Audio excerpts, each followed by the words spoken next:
Kakakuha ko lang ng visa ko from the Simplified Korean Visa Application. And here are tips kung paano kayo ma-approve at paano kayo makakuha ng multiple entry visa. Before ako mag-start sa mga tips, ito muna yung mga pinasa ko sa Consul. Kung hindi kayo familiar, yung Simplified Visa Application, kailangan mo lang magpakita ng statement of account ng credit cards mo in lieu of financial documents. So, hindi mo na kailangan magbigay ng ITR, bank cert, saka bank statement. So, first step, check mo muna kung kasama yung credit card mo dun sa application. So, after mo mag-check, ito yung first tip ko. Sa visa application, merong nakalagay doon na estimated expenses. Dapat yung estimated expenses mo nagmamatch dun sa financial capacity mo.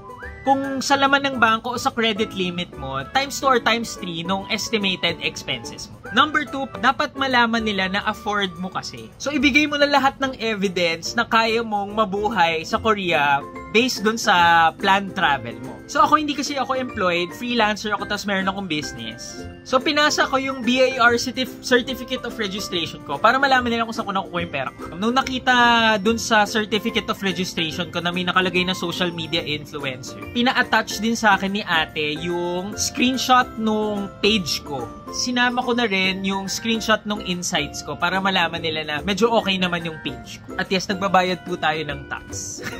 Pangalawa, pinasa ko na rin yung mga bank certificates ko. Tapos, nagpasa ako ng 3 months worth ng statement of account ng credit card.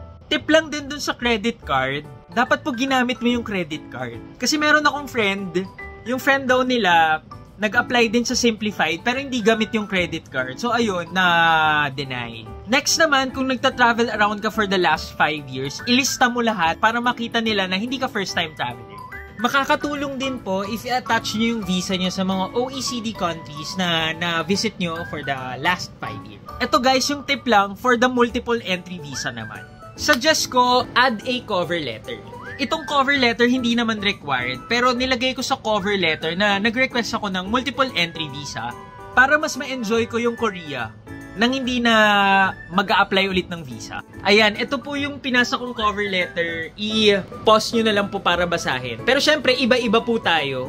So, wag nyo po gayahin yung sinulat ko. Gayahin nyo po yung applicable sa profession nyo. It may be as simple as you love Korea and you want to go back whenever it's possible and experience the different seasons. Something like that. So, nag-apply ako nung August 8. Tapos, I got yung visa approval just today, August 20. Pero in the future, there magiging mga 12 working days na. So, kung may plano kayo, just check this timeline. Enjoy po!